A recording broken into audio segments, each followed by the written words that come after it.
Hey guys, welcome back to Leadership Detectives. Great to have you back here with us again.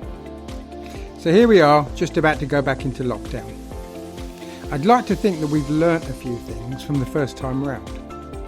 Ways of operating, how we spent our time. But let's think about that. What we thought we'd do is let's give you a couple of tips that Neil and I have picked up from talking with guests that have joined us and from our own experiences on companies that we're working with about some ways in which you could be more effective while working remotely and working from home. So we've got 7 tips that we put together here. I'll give you some insight into them. Number 1, strategy and direction. Number 2, some clear objectives and clarity for your team as to why.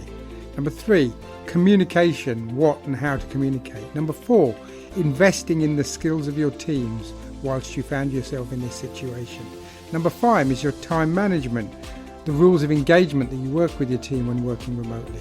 Number 6 is being human and realising that people are working from their own homes while they're spending time with you here. And number 7 is planning in some fun and having some fun when you're doing it. So they're the messages that we've got over the next 20 minutes or so. I hope it's useful for you. Enjoy the session. Talk to you soon.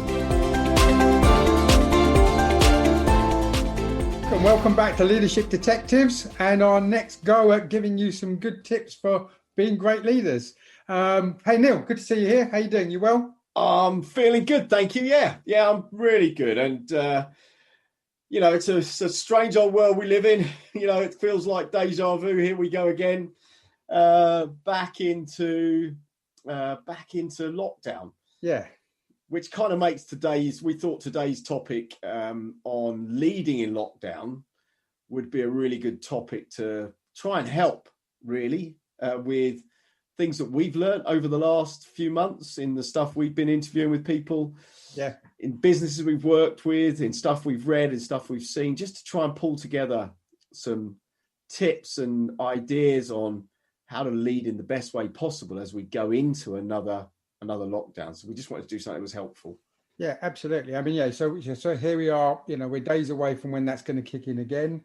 And as you say, we've learned a lot. I bet the people that are watching this have learned a lot as well, So if we can add to that and give you the optimum way to operate, stay sane and stay happy, right? Because it's not just about doing your job. You've got to live a life, right? Yeah. And that's getting harder, I think, and that's probably a episode on its own is how do you stay sane as a leader during all of this uncertainty and this up, down and turmoil. So that's probably an episode in its own right. But if we can help with some best practice ideas that might just cut through the trial and error that a lot of people have been going through, then that would be great. So look, for the course of the next kind of 20 minutes or so, guys, we're going to rattle off some thoughts for you. And by the way, in the comments and the feedback, let us know if you've got anything, right? If you've got some magic snippets that you want to tell other people about or tell us about, please do that, right? Because it's by no means that we've got all the answers here. Yeah. So we've got 7 points we're going to run through. Let's kick off with the first one, right? Go for it. First one is looking at, and by the way, this is standard that we've talked about before, but even more so when you're at home. Having a clear strategy and having a clear direction for your business and what you've set out to do. I think it's really important that you understand what that is and have communicated that well and have even dialogued it with people, right? It's not just about throwing this out there. It's about making sure you've discussed it. So, Neil, you got some thoughts on that? Yeah, I think what's really key at the moment is, having a vision and strategy is always important as a leader. But at the moment, it's really clear on, so in this new world, in this uncertain world, as a business, this is the direction we're going in. This is our strategy. This is how we're going to try and win market share. This is how we're going to try and serve our customers. This is how we're going to try and improve our P&L or help our employees. It's just being really, really clear on not what the tactics are, but what the strategic direction of the business is. That might have changed slightly as well, right? Given the environment you're in, you might have made a slight change to what you're actually trying to achieve in this period for success now. Yeah, so then the question around having the vision and strategy is really important. But I've also seen in the last couple of months or the last 6 months, two things that are really important is involving your leaders in that process. Yeah. So bringing your leadership team into that process so they're involved, as well as the broader business, bringing them into that as well, and making sure how you communicate has to be through multiple routes. Yeah, it's not sending an email once a month. It may be having a town hall, so that you once a month you're updating on how's the strategy doing. But if you haven't got that vision and strategy, then no one really knows what's important and where they fit into that strategy as well. Yeah, no, absolutely agree. So that's number one, guys. Make sure you're clear. What is your strategy and what are your objectives, immediately for the business right now?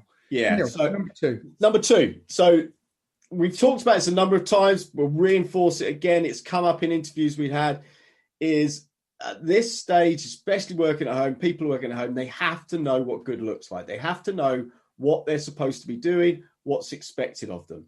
Yeah. Clear objectives, clarity on what to do and why to do it. Why is what they're doing important? Because if you're just telling someone what to do without the why, it really doesn't help. Yeah. So you need to be clear on what does good look like. So that's the first part of number two is be really clear on that. Yeah, I'd reinforce with you on the why, right? Someone needs to understand if you're having to do certain things that you're asking me to achieve, whether it's a short-term objective or a longer-term objective, what is it feeding into? What is the reason to do it? Because that drives my motivation, but it also drives my understanding. So don't underplay the why, guys. People are not just there as machines to chug out actions for you. They need to know the role they're playing in there. Yeah, and I think I was reading something the other day, because when we first started lockdown, a lot of the leaders I coach were worried about how do they know what their employees are doing when they are not at work, when they can't see them. And actually, I saw a really good comment the other day that said, how do you know what they were doing when you could see them? Great comment. Exactly. So there's a definite element of trust and integrity. But if people are going to skive, they're going to find ways of skiving. If they're going to get distracted, they're going to find ways of being distracted. Yeah. But in general, people want to feel valued. You've heard that in loads of our interviews and our episodes. People want to feel valued. They want to feel part of something. They want to do a good job. But they need to know what that means. Yeah. They don't want to feel like a number in a factory. They want to feel like what they're doing is important and contributes. I actually had, when I was a leader, I actually had an employee who was running his own business in the background and doing a fantastic job of it whilst being a great sales leader as well. Yeah. So who cares? Right? So who cares? So long as they're clear, what are the objectives you want them to hit for the business now? So that's fine. And then the other key thing of that is it's not just setting them, it's then checking in. Check in on a regular basis that they're doing what you want them to do. So it's important for you to feel comfortable. Mm-hmm. But secondly, that you are helping them know that they're doing the right things. Yeah. And that you are, so being clear on what to do is one thing, then making sure that it's happening. And the best practice I've seen around that is every week having 30 minutes with an employee to go through it. If you've got tons of employees, that might not be possible. Yeah. It might be every other week. But whatever the regularity is, make it consistent and have a really clear agenda of these are the things we need to go through, and I need to know where you're at against each one of your objectives.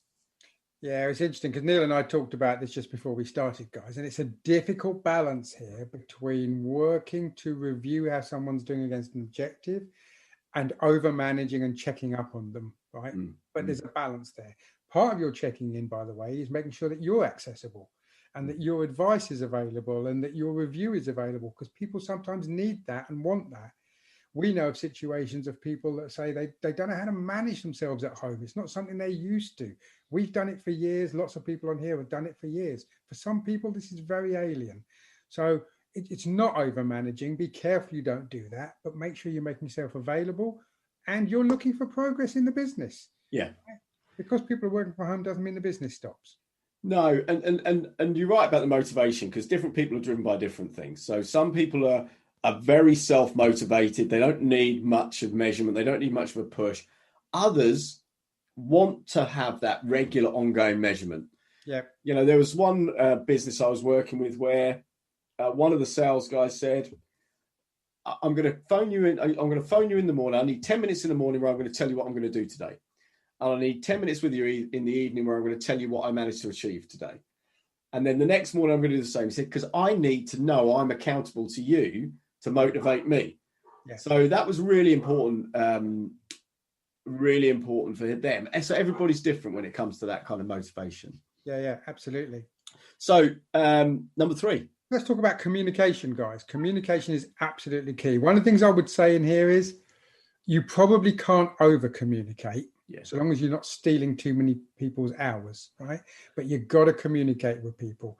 Now, there's different methodologies, there's different styles. So I'd combine 2 things in here. One of them is about the techniques that you use, but also the technology that you use, right? So don't miss on exploiting the technology available. Neil and I did some training last week or week before.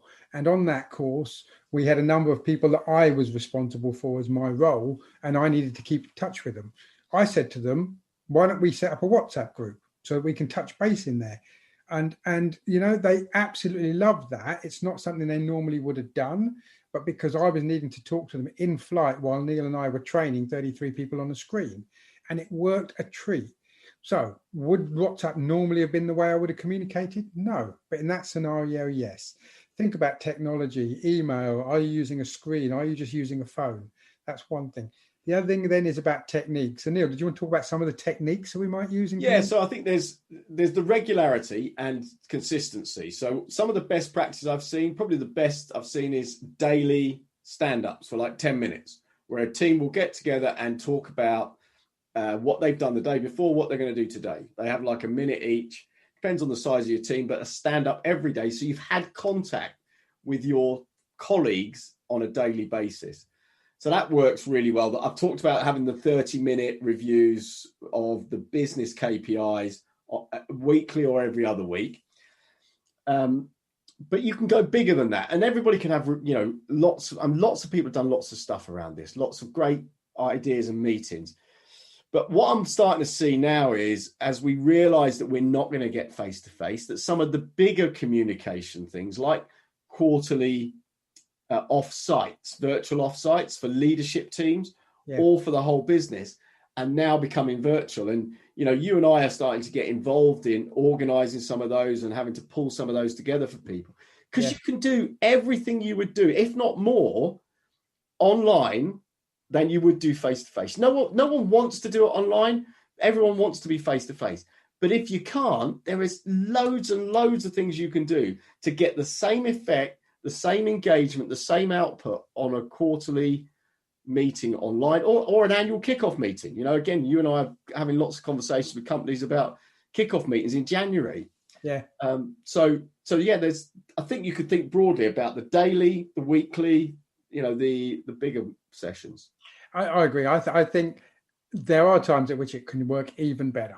Look, you've missed the personal contact with the people. I get that. So, you know, meeting in the coffee lounge and, you know, before the session kicks off and everyone's going in the theatre, and it's great to do those kind of things. But you can also be very succinct and you can get your message across extremely well using technology. You know, if anyone wants to talk to us about how we could help them organise these kind of virtual off-sites or virtual kickoffs, just drop us a message, and love to talk to you about how we could help, or just give you some ideas of what you could do. Yeah, exactly. Okay, so number 4 on the list. So we had clear direction and strategy, knowing what good looks like, and communication. So number 4 on the list is, I think this is really important, especially now we're in a second lockdown or second period, is investing in skills and development of your team. Yeah. We've heard all the way through the last 20 odd weeks that we've been doing these, the leadership detectives, that people value being valued. You invest in them, they will invest in you. Mm-hmm. And if you need to allow them to upgrade their skills and allow them to grow in their career by upgrading their skills. And there's loads of ways of doing that remotely. You know, there's the online universities like Udemy and Skillshare. Lots of businesses I know sign up for Udemy. I don't know what it costs a month, but then their employees have access to all of the different training courses that are on there. Yeah, I know you can get your accountancy exam online. You can get your marketing exams online. There are tons of stuff you can do online. And as a business, this is an area where, as a leader, you should be investing some time and money. what would be interesting as well, I mean, you could take it to an even more simplistic level and say, are they even taking time out to maybe watch things like these videos? Yeah, right. Yeah. You know what I mean? I mean, so I can't do a full course, but can I do anything that could give me the chance to increase my skill and my effectiveness and my well-being by things that are available to me? Yeah. So here's a great example, right? And we're talking about 30 minutes a week. Could you do that? Correct. And the other thing I've noticed is, so, you know, and again, both of us have been involved in this, is getting busier with doing leadership coaching and sales coaching with individuals online, where the business is investing in paying for us to do that and help them. Yeah. And again, it's such an effective use of time. 45 minutes of coaching, mentoring with someone externally can really help someone grow and they feel invested in. Yeah. So talking about good use of time, let's go to number 5, right? Okay. Because number 5 is about managing your time, scheduling, and working out how you're going to be effective. So let's think about it, right? You're used to getting up in the morning, showering, changing into your suit or your business dress, getting on the train. All that was mapped out for you. Now it's not mapped out for you. Now you get out of bed in the morning and you have to manage that. So set yourself up some structure. Yeah. Think about when you're going to talk to your team. Think about when you're going to, because this is not just about managing your team. We're talking about managing yourself as an individual as well, right? But think about how you manage your team, manage your structure. When it comes to managing your team, I think we've got a piece here about agreeing the rules of engagement. How are you going to work with your team? What have you outlined to them about the way that the working day functions, about when you're going to check in with them, about how frequently you're going to check in with them and they're going to check in with you? I think you need to put some structure around that, guys, because everybody's working at their own parameters unless you lay that down. And as the leader, it's your role to lay that down, not as rules, but as guidance and parameters. Yeah, and I think this rules of engagement needs to apply to you as to how you're going to engage on your day as a leader, but also the rules of engagement for what you're going to ask of your team, how you're going to communicate with your team, what you expect in return, because you'll be disappointed if you don't set your expectations properly. If you expect someone to respond to an email in 5 minutes after you've sent it, and their expectation is, I'll get to this by the end of the day, you're going to constantly be disappointed. So there has to be a conversation. The best thing is have an open conversation about it, about how you're going to do that. Yeah. I think the other thing about time I really want to mention, though, is you've got to be really disciplined. And a number of people I work with, I say, we talk about time and the fact they go from one Teams call or one Zoom call to another, to another, to another. And I ask them, why is it you put an hour in the diary for a team call when you don't need an hour, or a team meeting when you could, why not put 45 minutes in or 40 minutes in? Allow yourself time to follow up, because what happens is you end up doing all these meetings online, and then at the end of the day you've got to do all the actions. Yeah. So you don't have any time for yourself. So, and I've had loads of conversations with people I coach about this. So make sure you don't need 60 minutes for a meeting. Yeah. So if you want some best practice tips from us, first one would be, don't put 60 minutes in the calendar, put 40 minutes or 45 minutes in the calendar, or shorter. Yeah. And make sure you're disciplined with that. The second thing I'd just share with people is an effective time to work on a task is around 20, 25 minutes without a break. So if you do 20, 25 minutes, stop, take a 5-minute walk around, go and grab some water, then come back and sit down and do another 20, 25 minutes. You'll be much more efficient, much more effective. And the only other thing I'd add as well, I've learned during this lockdown, is multitasking is something we all think we're brilliant at. And there is absolutely no evidence that people can multitask. You can only do one thing at a time. What happens is you flip from task to task, and then you become less efficient at any of them. Yeah. It's interesting, actually, because we were talking also about the distractions, right? When you're working from home, yes, walk away from that task for 5 minutes and take a breather. Be careful getting caught by the television or by something else that's now going to take you off track. But there's no harm in that. There's no harm in stopping and watching a 5-minute clip of the news. Just be careful it hasn't totally disrupted what you had planned to get done in the forthcoming time. The other one is, I'll come back and reinforce what Neil said. Be careful, guys, that you don't back to back your sessions, right? We're all doing that. Especially when other people are managing your time and booking calls for you, and you're online and you're going call to call to call. And I'll reinforce what Neil says. Can you imagine? In fact, you know it. You're getting to 6 o'clock at the end of the day and your desk is full of stuff that you haven't done. You've got to do it now, because guess what? You're back on the screen again at 9 o'clock tomorrow morning. You can't work like that, guys. No. And as not leaders, all the time. And as leaders, what we have to do is make sure our people aren't doing that. Yeah. Lead by example. Lead and set your time in your calendar and your schedule the way you expect your team to do it. And make sure you're building in time to wander around, to go and have time when you're just not in front of the screen. Yeah. So it's really important. I think that leads nicely into number 6, doesn't it? It leads nicely into number 6, which is, I think this is a really important element of leadership at the current time, is be human. Be human, be understanding of the fact that people are working at home, they've got families, and they may need to work unusual hours. They may not be able to do certain things at certain times. But if you understand your people, you'll know that. So get to know them, get to know what works for them, agree those rules of engagement with them so that you can give them the space and time and allow them to be more effective at home and not under pressure from you. Look, it is difficult, right? As a leader, you've got people on the screen. You want them paying attention when you're having a session. But Amazon's going to turn up at the front door, right? It happens. It's not the end of the world, guys. Think about that in your flexibility. Accept the things that are going to happen like that. It's not the end of the world, right? Because we do have to manage. My dog's down here. If she screams now, it's all going to kick off, because it does, right? But I'm not saying you can have anarchy on the screen, because you can't do that. You've got to try and run your team effectively. Yeah. But maybe we just need to build in a little bit more flexibility as leaders than we may have had before, because they are in their home environment. They are not in the office environment. And their home, by the way, might be a studio flat, and their bedroom is their lounge, is their dining room, and they're having to work in that environment in a lockdown situation. So you've got to be really conscious of the environment people are in.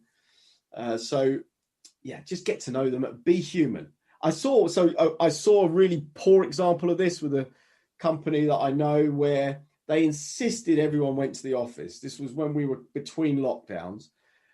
And for one person I know, it meant problems with having to organise childcare and pay for childcare. And it was just, I thought, that's just not understanding. There was no flexibility. That's just not good leadership. Yeah. So let's go on to number 7 then. So number 7 is likewise, whilst you've also got the piece about, flexibility, I think you've also got the piece about having some fun. So I know we can all talk about, do we have quizzes or do we do other things? And Neil can talk about some of the things that he's done, right? But I think you do need to make sure you're planning in some fun. As a leader, don't make all the technology and everything we've got here completely towards driving productivity and hard work of your people. That's wrong, right? If the only thing they think about when I'm going to log onto a call is that I'm going to get pounded about tasks and work, I don't think that's fair. If you were at work, you'd be stopping for lunch, you'd be having a laugh, you'd be talking about social, you'd be doing some of that. Build that in. And I think there's a combination here. One of them is having a session that is specifically that. So Neil can talk about techniques we could have used. But I would also say, have a bit of fun and a bit of social involved in your call, right? You can, it's got to be natural. But you can talk about what happened on the weekend. You can ask people any ideas they've got, how to manage your sanity during lockdown and stuff. Do that. Don't have a call just for that. But Neil, I know you've got some things you were doing as... I've seen some great engagements of teams that haven't seen each other for 6 months, but feel like they're a community because of some of the stuff they've done. So, you can have fun online with things like we've done virtual escape rooms, which is just great fun online. We've done virtual wine tasting. We've done virtual cake, like bake-off type competitions. So there's lots of stuff you can do like that. But the other thing that we did recently for a company, which was we organised a virtual event to take them from their London office to their New York office. Walking, cycling, running. and to raise money for charity for cancer, for one of the people in the company that was suffering with breast cancer or going through treatment for breast cancer. And that, it was amazing how it pulled the whole business together to focus on one goal that was doing good. And they covered 5,000 miles or something in total in the end, over 8 days, cycling, walking. We had kids involved. We had grandmas involved. You had finance departments competing against sales departments, all virtually, all done from the front door of your house. Yeah. And it could be a mile, it could be 100 miles of cycling or whatever it was. And there are things you can do that make it that engagement with your whole team special. Do you know what that's just said to me, right? There's things here where you're doing more in this environment than you were doing in the old world, right? That's a great way to get your mind around, guys. Think about how this is actually something you can make the best of. Don't feel that you're being penalized by having to work from home. Think about how you can use it to manage your team even better and to be a better leader whilst you're in this environment, right? It doesn't have to be a penalty. Right? No, I think that's a very, very good point. Is in the past where everyone's face to face or they're in the office or you're in the normal working, there's an assumption that it's all okay. Yeah. Whereas actually now you have to make the effort and put the time in. And I think you're right. I think we're doing more. I think there's more engagement. Yeah. So look, should we pull that together? Yes, we should. Yeah. So just quick recap, 7 points. Clear direction and strategy, make sure you're communicating, make sure you're involving people in that process. Second one was clear objectives, clarity on what to do, knowing what good looks like. Make sure employees know what good looks like and keep checking in with them that they're on track and they know they're on track. Regular communication. We talked about lots of different stuff around communication there, but making the effort to regularly communicate. And that could be the big things as well, not just the weekly things. Invest in skills and developing your people. Managing your time effectively was number 5. Number 6 was be human, be understanding. And number 7 was planning some fun. So those are the 7 tips, 7 best practice that we've kind of thought of that hopefully that'll be helpful for you. Yeah, I'll come back to what we said earlier on, guys, right? These are 7 tips from Neil and Albert. Give us your comments, anything you think would be useful for your colleagues watching this on ideas and tips that you think would be good in the way that they could manage their teams, lead their teams and manage themselves. That'd be really useful to hear from you. Okay. Fantastic. So until the next episode, great to spend the time. All the best, and good to see you, mate. And wishing everyone all the best as we head into another lockdown in the UK. Indeed, I can't stop, Neil. I've got another call to go to, back to back. Got to move. Yeah, all the best for the future, guys. Take care. See you later.